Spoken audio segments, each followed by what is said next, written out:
Om Shivaya, everyone. For our webinar today, we're continuing with Path to Shiva. And for those of you who were with us last time, you'll recall we got up through lesson 6. So we're starting today with lesson 7. The visual material we're looking at is the same as in the keynote that we've produced and created into QuickTime movies. The difference is that there's no movement. It's exported as a PDF file, so everything's stationary. So the slides, of course, are designed for movement, but this is stationary. That's the difference. Starting with lesson 7. What are the main Hindu denominations? Hinduism's primary denominations are Saivism, Shaktism, Vaishnavism, and Smartism. For 2 centuries, Western scholars have struggled to understand India's faith. They found it so vast and varied in its beliefs, practices, and ways of worship that they could not comprehend or describe it. What they didn't realize is that India's Sanatana Dharma, or eternal faith, is a family of religions with 4 principal denominations. For example, seeing so many deities, scholars wrote incorrectly that Hindus have no supreme God. In fact, Hindus all worship a one supreme being, though by different names.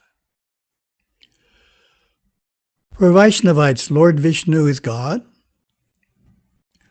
For Saivites, God is Shiva.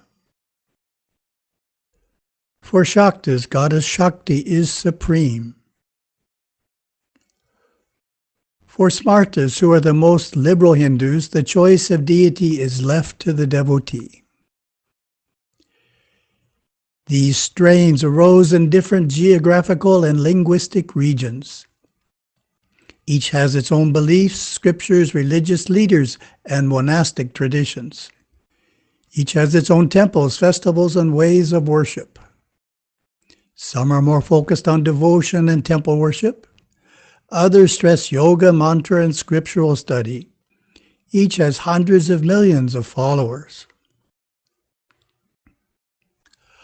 All 4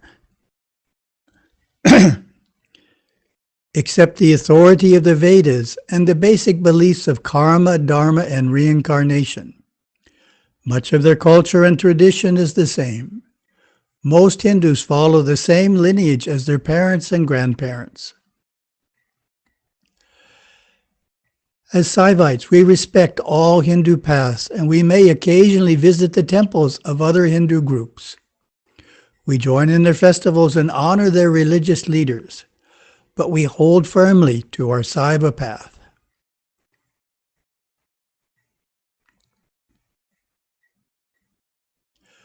Then we get our questions.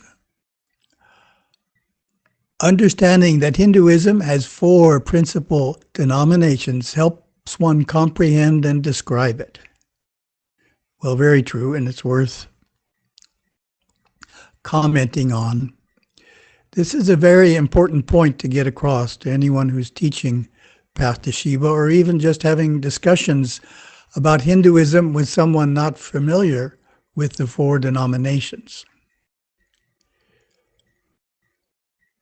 Unfortunately, many Hindu teachers don't label what they're teaching, and therefore what one teacher says seems to contradict what another teacher says.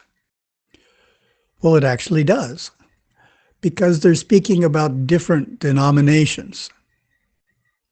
One will say Krishna is supreme. And of course, we say as Saivites, Shiva is supreme, and that's a contradiction that can confuse people. Likewise, it's even good to name the philosophy that's being taught. So we have the denomination and the philosophy, and then Hinduism becomes clear when you know those things. So a lot of confusion comes from individuals not realizing there are 4 denominations. And they look at many things quite differently, and there are contradictions between them. So understanding that helps keep Hinduism clear in the minds of those who are trying to understand it.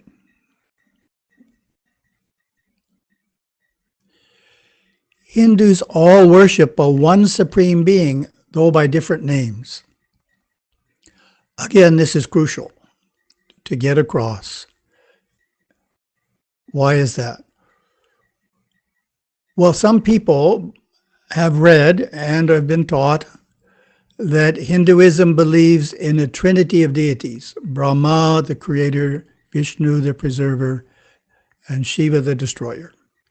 That there is no one supreme being, that there's a trinity, 3 separate deities.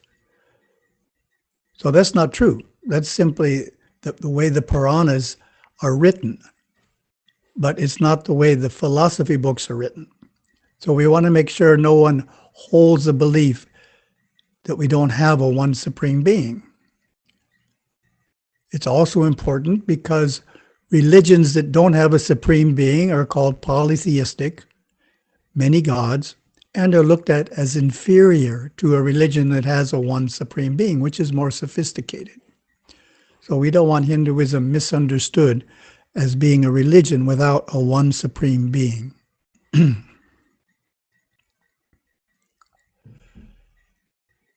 Enter the letter from the list below of A to D for the correct deity for the denomination. Well, that's easy.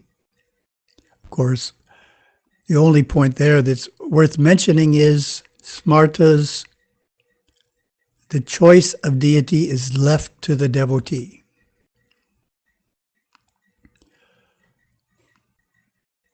In modern times, it's described that there's 6 choices. So they can choose any one of the deities, and some of them choose Shiva. So don't get confused because someone says, oh, my Ishta Devata is Shiva, but their philosophy seems quite different than yours. They're probably a Smarta whose Ishta Devata is Shiva. And we have lots of those in Tamil Nadu.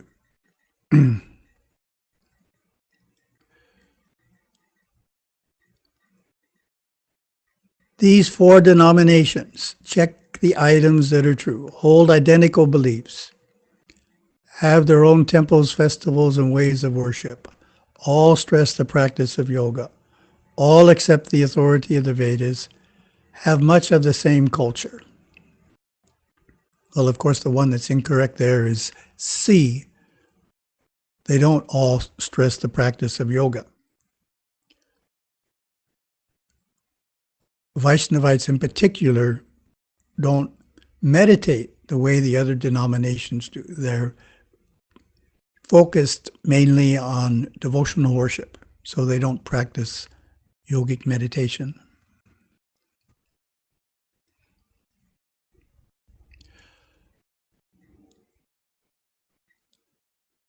As Saivites, we check the items that are true. Never visit the temples of other Hindu groups, may occasionally visit the temples of other Hindu groups, do not join in their festivals and honor their religious leaders. Well, the one that's true is B, may occasionally visit the temples of other Hindu groups. Sometimes Gurudeva's statements on this are taken more strictly than what he actually said. We try and minimize it, but there are occasions when, for social reasons, family reasons, we need to go to the temples of other traditions. But we don't want, what Gurudeva was trying to say is we don't want to be worshiping regularly at the temples of other traditions. We'll end up getting confused and we'll end up not making progress. It's like studying two different kinds of music at the same time, you'd end up frustrating both your teachers because you wouldn't be able to do either one correctly.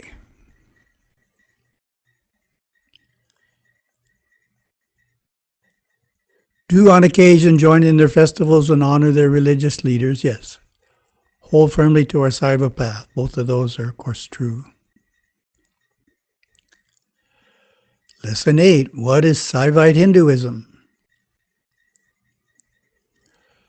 Saivism is the world's oldest religion, worshiping God Shiva, the compassionate one. It stresses potent disciplines, high philosophy, the Guru's centrality, and the path of bhakti and Raja Yoga, leading to oneness with Shiva within.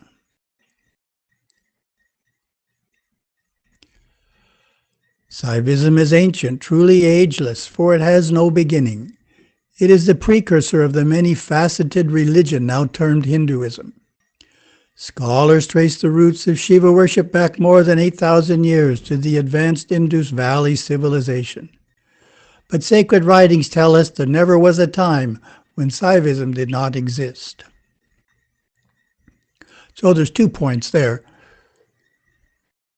In terms of what scholars say, we can only go back 8,000 years. In terms of what tradition says, it's always been around. So 2 different approaches to how old it is. There are 6 schools of philosophy and tradition within Saivism. Saiva Siddhanta, Kashmir Saivism, Pashupata Saivism, Veera Saivism, Shiva Advaita, Siddha Siddhanta. They differ in many ways, philosophically, historically, linguistically, and geographically. Still, they share an overwhelming similarity of belief and practice. In addition to the Vedas, the Saiva Agamas are the shared scriptures of all 6 schools.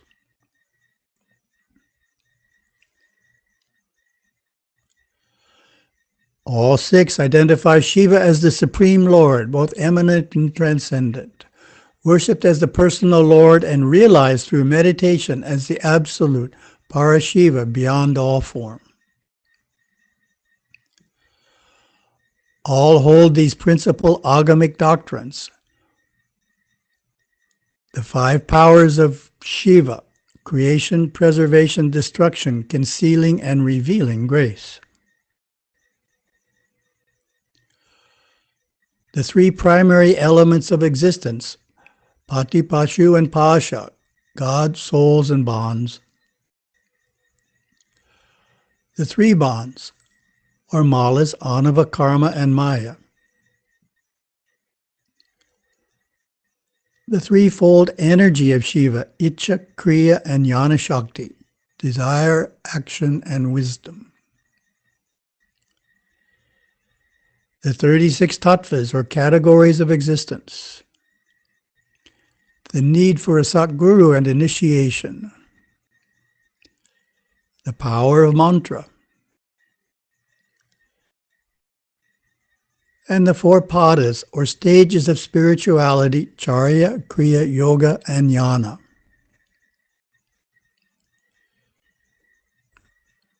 Which in English are service, devotion, union, and wisdom. That's a very tight summary.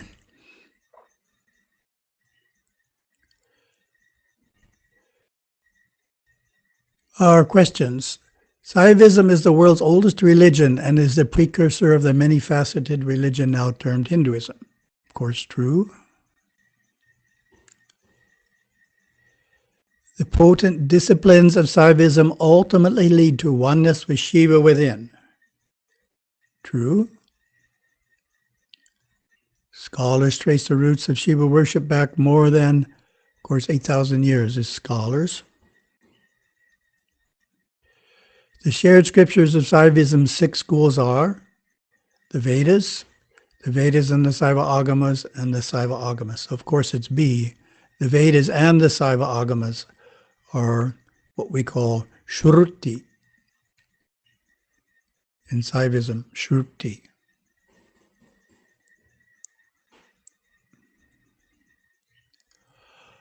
A principal agamic doctrine is the need for a Satguru and initiation. Of course, that's true. And it is a distinctive feature of Saivism that you find initiation taking place, such as into the Om Namah Shivaya mantra and into performing Atmarta Puja. In some popular modern Hindu organizations, we could say, they don't have initiation. They don't have it at all. And then others do.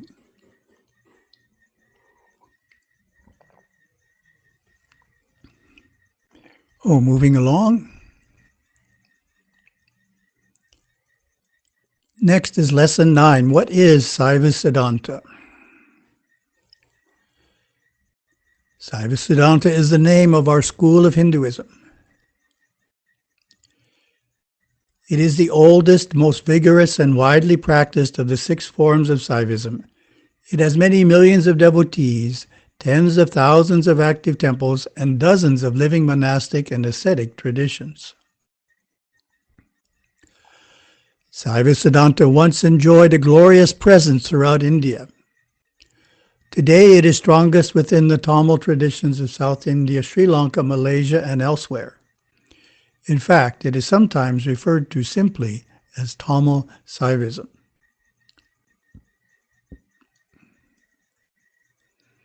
The term Saiva Siddhanta means the final or established conclusions of Saivism. Today, there are 2 primary schools of Saiva Siddhanta. One is the pluralistic school of Mekandar, which holds that God, soul, and world are eternally separate. The other is the monistic school of Tirumular, which stresses the ultimate oneness of man and God. We follow Tirumular's lineage, which is specifically called Shuddha Saiva Siddhanta. For both schools, Shiva is all, and his divine manifest energy, Shakti, is inseparable from him. In temples, we often see Shiva and Shakti enshrined as 2 separate beings, a divine couple. But in truth, they are one. We worship Ganesha and Murugan as great lords who serve their creator, God Shiva. We chant the holy mantra, Namah Shivaya. We wear Rudraksha beads and holy ash. We revere the many Saiva saints. We believe it is necessary to have a living guru. We cherish the holy Shiva Linga, keep company, Sangam, with other devout seekers, and revere the great many Shiva temples. These 4, Guru, Lingam, Sangam, and Valipadu, which just means worship, are the essence of Saiva Siddhanta as found in ancient Sanskrit and Tamil literature. And we have our questions.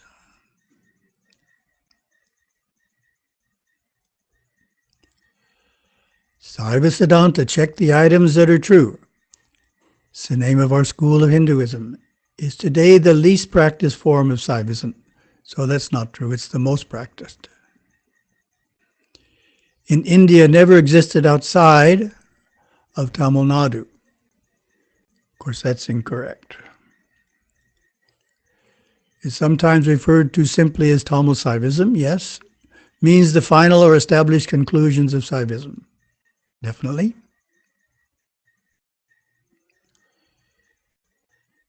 Today, there are 3 primary schools of Saiva Siddhanta. It's false, of course, because there's just 2. The concept is of the Mekandar school, enter an M. If the concept is of the Tirumular school, enter a T. So God's soul and world are eternally separate, of course, is Mekandar. Monistic is Tirumular. Ultimate oneness of man and God, Tirumular. Pluralistic, Mekandar. Check the items in the list that are not part of Saiva Siddhanta. Worship of Lord Ganesha, the worship of Lord Krishna, that one stands out as false. The worship of Lord Murugan, the mantra Namah Shivaya, the mantra Hare Rama, Hare Krishna, that one's false.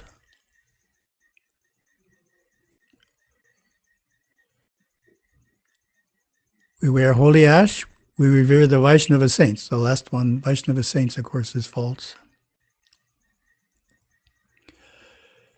These three, Guru, Lingam, and Sangam, are the essence of Saiva Siddhanta. Well, that one, someone might get wrong, but we're missing worship. Valipadu is the fourth. So the essence of Saiva Siddhanta has 4 points.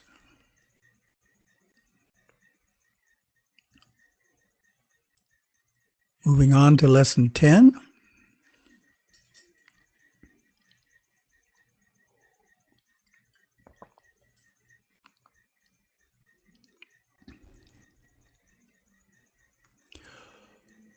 What is monistic theism?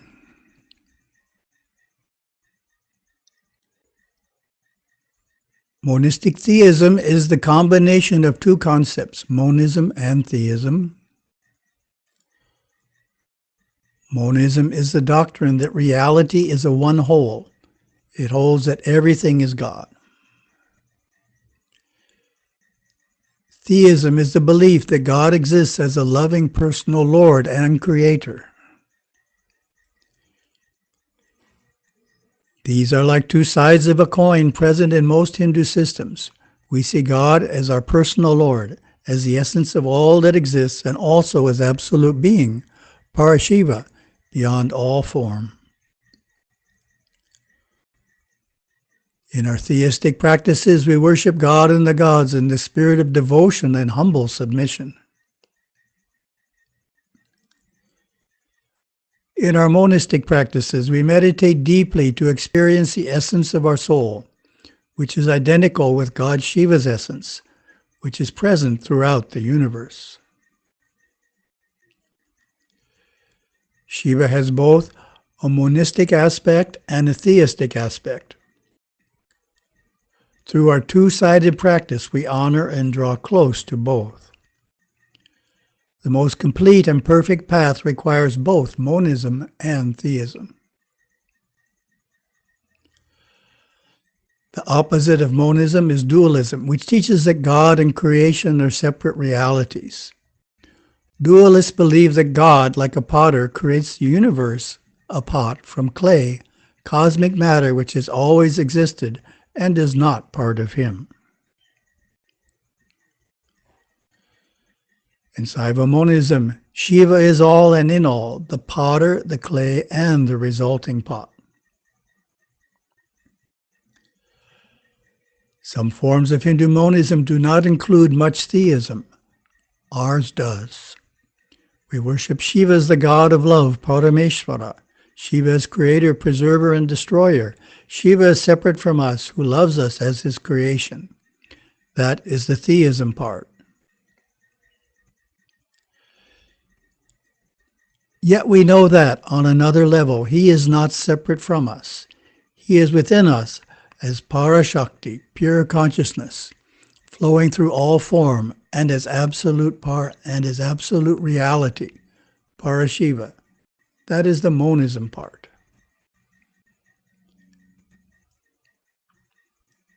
And we get our questions. Well, let me talk in general, I think, about this point first.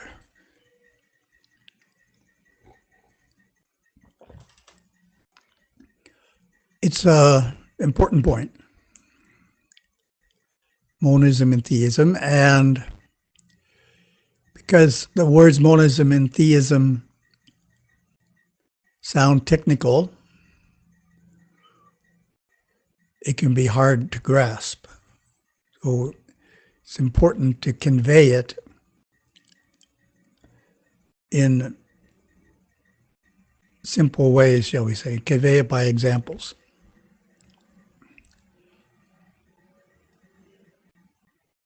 The example I use is what the monks do in the morning worship schedule. At 5:30, we have a Shiva Puja in Kadavul Temple. So we're worshiping Shiva with Nataraja as the dominant Murti. So that's theism. We're worshiping in a normal sense. We're attending puja. I am the devotee worshiping Shiva. I am small, Shiva is great. Everything is separate in theism. We're cultivating devotion for the personal form of God, Shiva. So that's from 5:30 to 6. Then the monks come around to the Guru Peetam, separate room for our monism. Kadavul is a separate room for our theism. Guru Peetam is a separate room for our monism. Come around, do some chants for a few minutes, and then we meditate for roughly 50 minutes. We're meditating on our oneness with God Shiva. We're trying to find the essence of the soul, the core of the soul, which contains Parashakti and Parashiva. And those are the aspects of Shiva which we're one with. Whereas Parameshvara, we're always separate from Shiva's soul body. So Parameshvara stays in Kadavul. We come around and we're focused on Parashakti and Parashiva, a oneness. Saiva Siddhanta, as the text said, stresses the importance of both. And many modern traditions that focus on monism don't have much theism. That's common. And particularly when quite a few of their followers are not Hindus. Theism is downplayed. Because then if you have theism, you get into the question of Hindu deities and Hindu religion and all. That's all bypassed if you downplay the theism. But for us, the theism is the foundation for the monism. We can't expect to be profoundly successful at our monism, at our meditative practices, if we're not profoundly successful first at our devotional practices. Said another way, charya and kriya well performed naturally lead into being able to perform yoga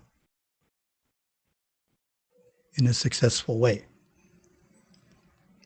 Now we can do our questions.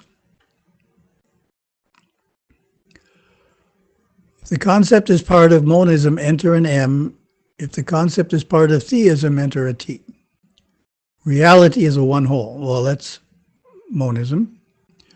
God exists as a loving personal Lord and Creator is theism. Everything is God is, of course, monism.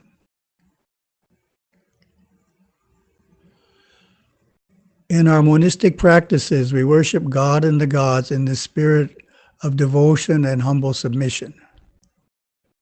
Of course, that's false because it should say in our theistic practices. So worship is theism. Meditation is monism.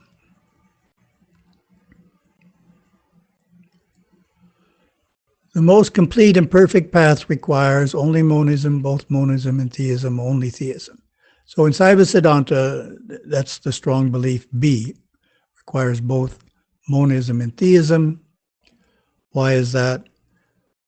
Monism doesn't work very well without a strong foundation of theism first.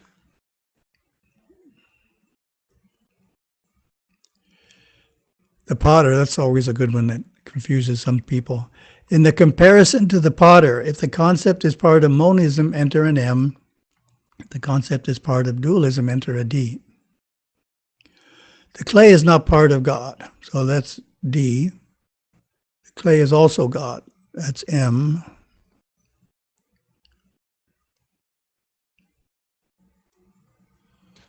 If the concept is part of monism, enter an M. If the concept is part of theism, enter a T. We worship Shiva as the god of love. Well, that's theism. That's a nice way of saying theism, god of love. Shiva is within us as pure consciousness and absolute reality. Well, that's monism. That's what we do in the Guru Peetam here. And worshiping Shiva as the god of love takes place in Kaudava Temple.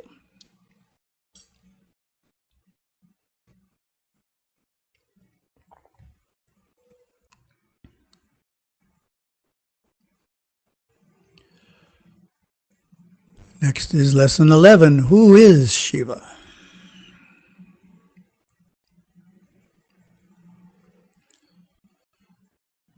Lord Shiva is the supreme being of the universe. He, she is all and in all, both the creator and the creation, within everything and beyond everything at the same time. Shiva has a threefold nature. His highest reality is beyond time and form. His second aspect is the divine mind existing here, there, and everywhere. His third aspect is the personal Lord, the creator and source of all time and all form. Only in the deepest meditation can the nature of such a vast and mysterious God be fully known. The name Shiva means the auspicious, gracious, or kindly one. Shiva is the one supreme being that all faiths have worshipped by many names and sought to understand for thousands of years. Shiva has 5 powers: creation, preservation, destruction, and the twin graces of concealment and revelation. He creates the 3 worlds from his own being, and he also preserves the 3 worlds, dancing in each tiny atom at every point in time. Ultimately, he absorbs creation back into himself. He does this in great cycles of time spanning billions of years. Then in the next grand cycle of time, he creates again. Shiva is also the creator of individual souls like us. With his 4th and 5th powers, concealing and revealing, Shiva governs and guides our evolution as a parent guides a child. We should always worship this great God of love and never fear him. He is the self of ourself, closer than our breath. Gurudeva taught, his nature is love, and if you worship him with devotion, you will know love and be loving toward others. Shiva is the sun above us, the wind that cools the land, the 5 elements, the thought within our mind, the spark of light within our body, that which lives and that which is inert. Beyond knowing, beyond gender, he, she is the deathless being who resides beyond the 3 worlds, yet stands in souls united.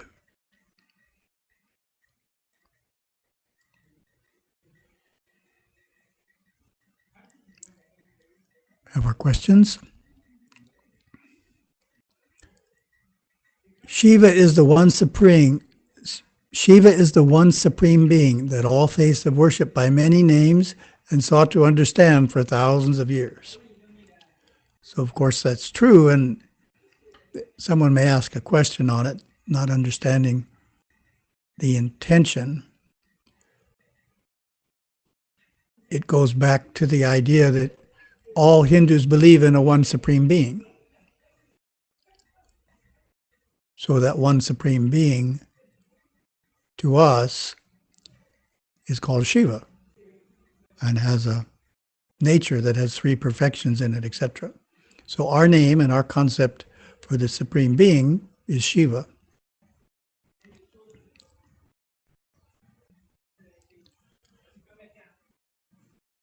I had a thought go by, see if I can find it.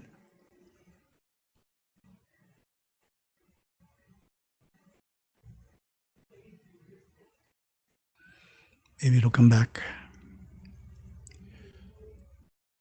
In the list below, check the powers of Shiva that are his twin graces.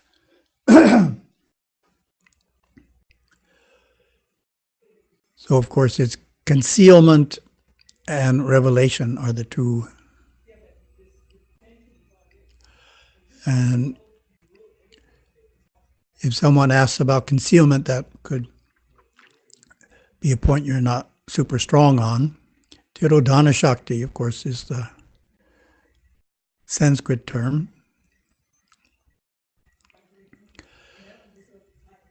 And I like to think of it as a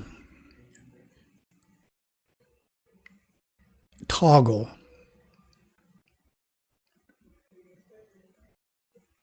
In smartphones, you have options. So since I fly a lot, a common option is you have to put your smartphone in airplane mode. So airplane mode, you put it on and then you turn it off. So you've enabled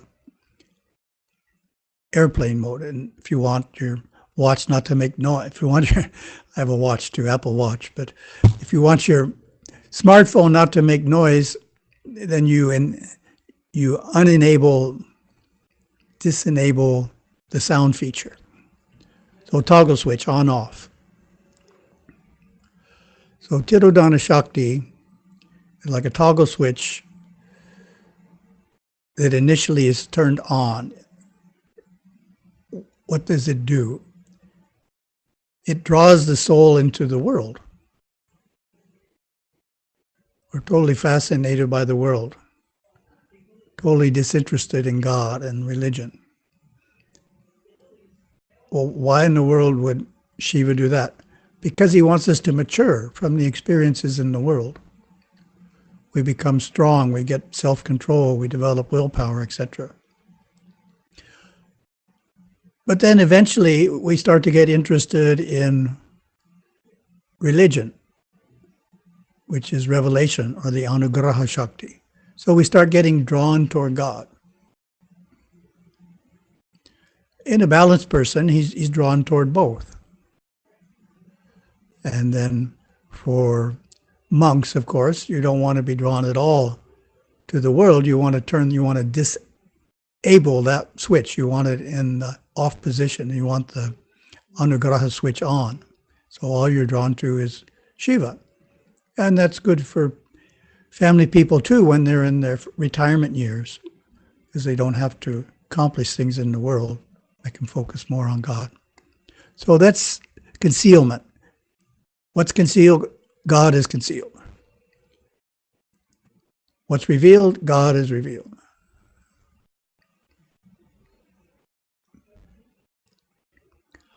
Shiva creates the three worlds, preserves them, and ultimately absorbs them back into himself in great cycles of time spanning, well, that's easy, billions of years, long one.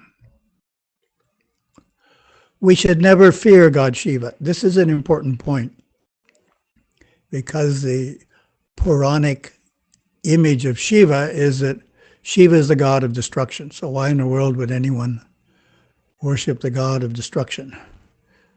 We don't want to worship him. We should be afraid of him because if he gets too close to us, he'll destroy something. Concept of destruction and fear go together. So that's the beauty of some simple statement. In English, we said earlier in the text, Shiva is the god of love. So in Tamil, we say, Anbe Shivam. It's a very simple way of conveying that. That Shiva is the perfect father-mother, always loves us. What's that called? Unconditional love. Unconditional love, always loves us no matter what we do, if it's smart or stupid. So, God of love, never fear him. If you worship him with devotion, you will know, love, and be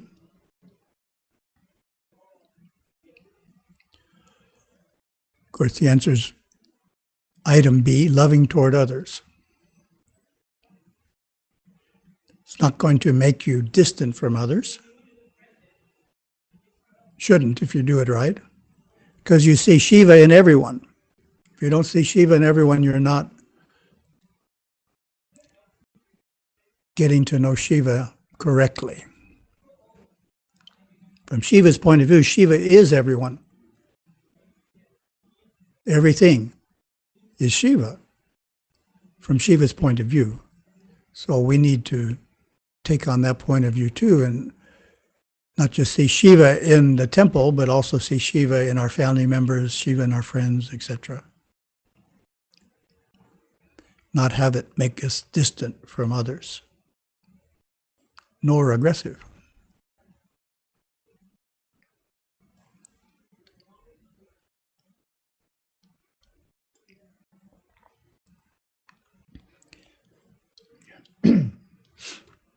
Next is lesson 12. What are Shiva's three perfections? Perfection is the word Gurudeva used to describe God Shiva's three flawless aspects. So that's a very good definition of perfection. If someone asks you, what does the word perfection mean? A flawless aspect.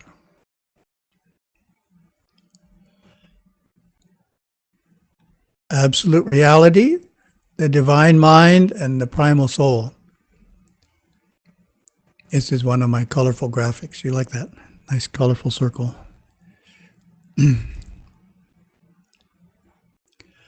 Gurudeva described the one being of Shiva in this way to help devotees better understand the totality of his being and to tune into each perfection in worship and meditation. It's an important point there. Shiva is a one being, meaning even though he is comprised of three perfections, he's still a one being. Just like an ordinary person has a body, emotions, and an intellect. We could describe those as three aspects of the person, but the person is a one being. And to better understand the totality of his being. In other words, without this concept, reading Hindu scripture can be confusing. For example, the Upanishads. An Upanishad will just start talking about one of these perfections of Shiva. Another Upanishad will start talking about another perfection of Shiva, and a third Upanishad will talk about the third of the three perfections of Shiva. They'll be describing God in ways that are totally different. Which one is right? Well, all three are right. That's the point. Once you have this concept, we can talk about Shiva as a person, talk about Shiva as all-pervasive consciousness, and we can say Shiva is even that which transcends both, which is Pada Shiva. So we could say that and not get confused, because we know there's three distinct aspects to Shiva, not just one aspect, one nature. So it helps us understand.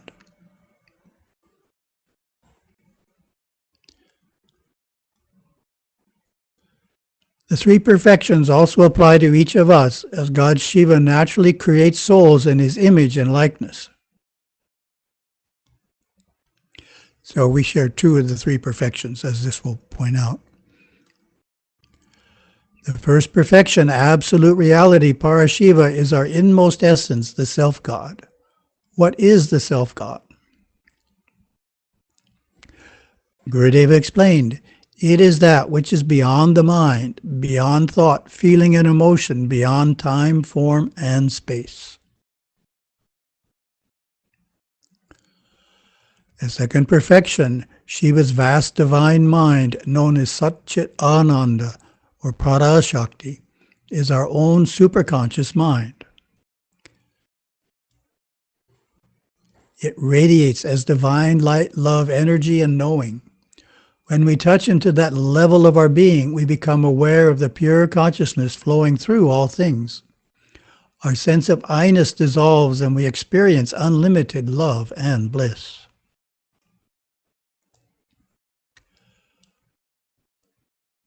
Shiva's third perfection, the uncreated primal soul, Parameshvara, is the fullness of God, ruler of the universe, creator of our soul and all that exists.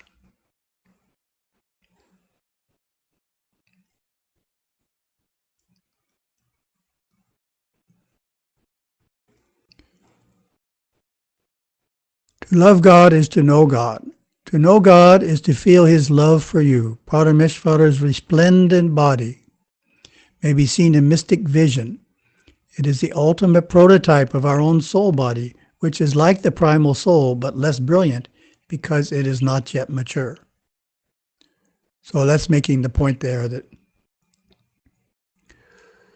we have a soul body, but it is not identical to Shiva's. It's like a small acorn tree, and Shiva's the full-grown tree.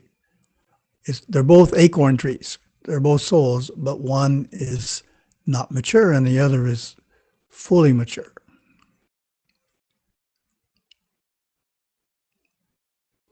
The primal soul, God's personal aspect as Lord and Creator, is depicted in many forms. Nataraja by Saivites, Vishnu by Vaishnavites, and Devi by Shaktas. To understand Shiva's three perfections, think of a perfect mango. It has a skin, sweet fruit, and a seed, yet it is a one fruit. The skin is Shiva's body. The fruit is his divine mind, and the seed is his inmost essence and being. That's a nice one.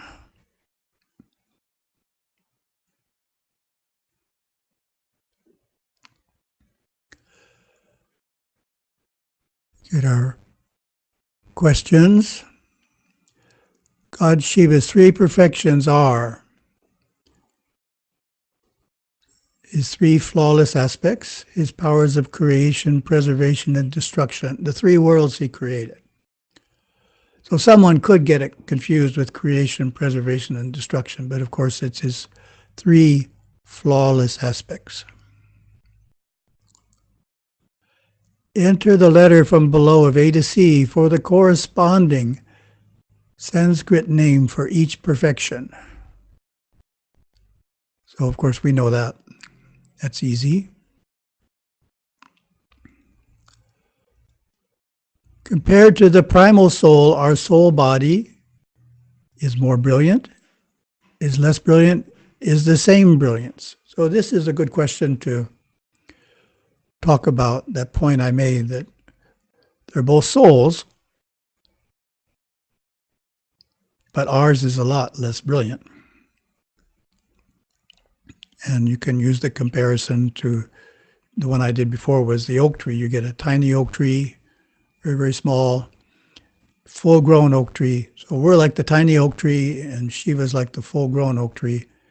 We're both oak trees, but we're very different in terms of our maturity, which here is talking about brilliance, which means the soul body brilliance.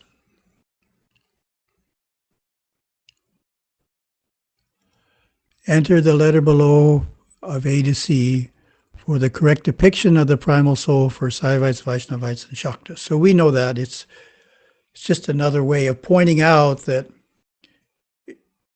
in Hinduism, there's a one supreme being. In this case, primal soul is our term for one supreme being. And these different denominations have different names for the primal soul or supreme being. They're not separate, just different names for the same. Enter the letter from below of A to C for the correct perfection of Shiva that corresponds to the mango skin, the mango sweet fruit, and the mango seed. So the skin is like the outer, so of course that's Shiva's body. Sweet fruit is what's next, the divine mind, and then the seed, which is the essence, is Parashiva.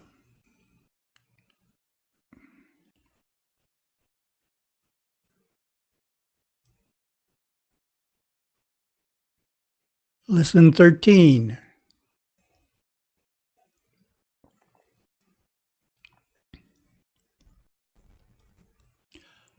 How can we see God?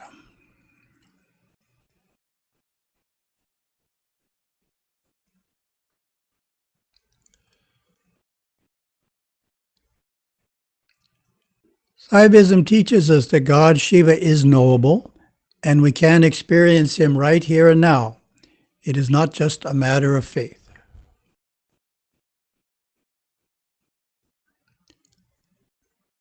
Guru Yogaswami declared, see God in everything. You are in God. God is within you. God is in everyone. See him there. It takes much meditation to find God Shiva in all things, through all things.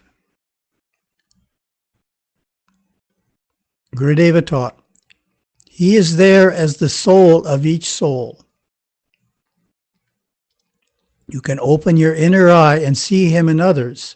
See him in the world as the world.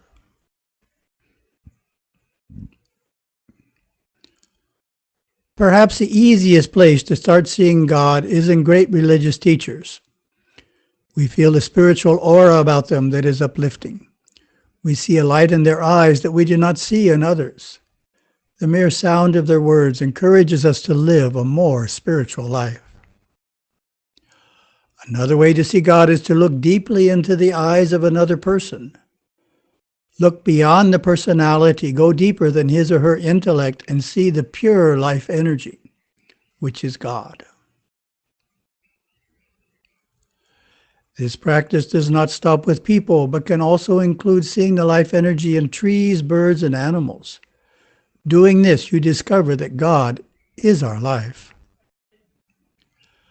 God is the life in all beings. Becoming aware of this life energy in all that lives is becoming aware of God's presence. The Brihadaranyaka Upanishad explains, he who knows God as the life of life, the eye of the eye, the ear of the ear,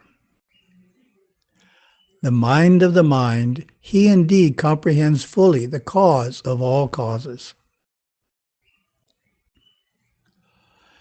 A third place to look for God is in the Hindu temple. In powerful temples, you can sense the deity's presence in the enshrined murti and even catch a glimpse of his divine form during the puja. This is done with your third eye, your inner eye of divine sight. Many people, not just saints and sages, have seen God in such mystical visions.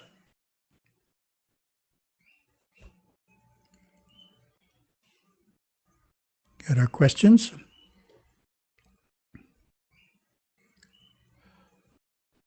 Saivism teaches us that we can only experience God after death. God can never be experienced. We can experience God right here and now. This is an important point, particularly for, not for children, but for young adults and adults.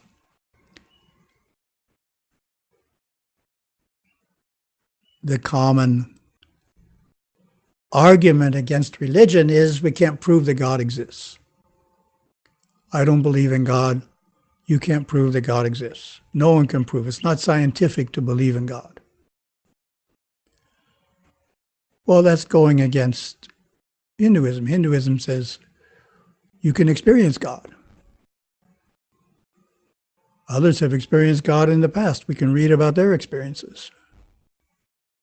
God is a being that can be experienced here and now. So that's what this is saying. The easiest place to see God is, of course, in great religious teachers, is the answer. Pure life energy is second. Temples enshrined murti is third. And then there's a fourth one, which we left out because this book is primarily for teenagers, which is meditation. If you read my pub desk, you'll see the fourth one is in meditation. We can find God within.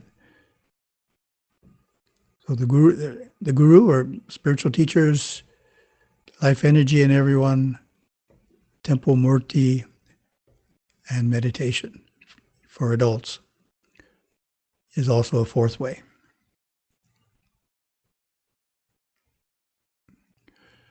To see God in another person, we need to look at their personality.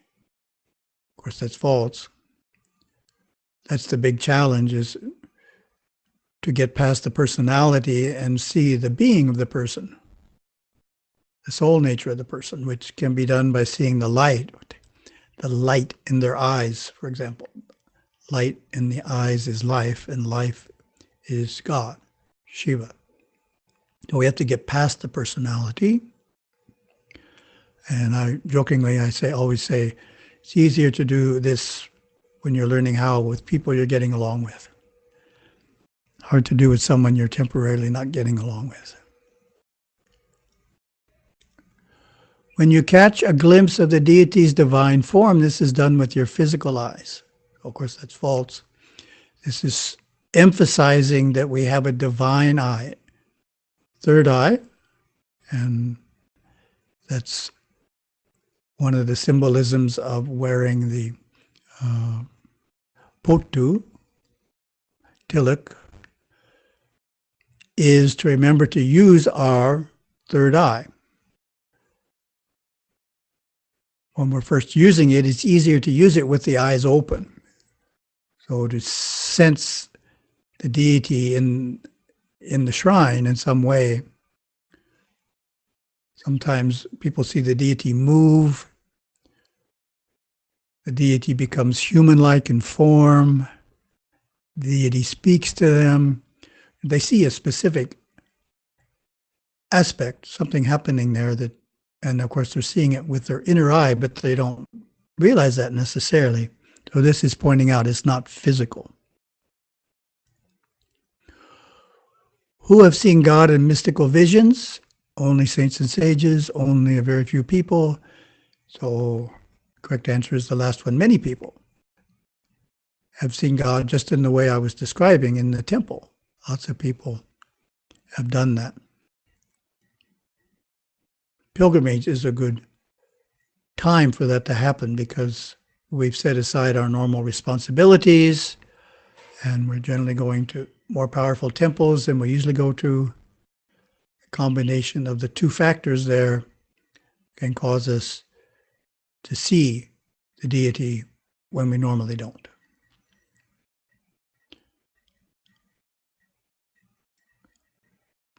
We are out of time and we have finished lesson 13. I'm not trying to go through a specific number of lessons, just fill up the hour and then have to go through the same number of lessons for the second webinar so one doesn't get ahead of the other. That would be very confusing. So the second webinar will go through lessons 7 through 13 as well. Thank you very much for tuning in. Om Namah Shivaya.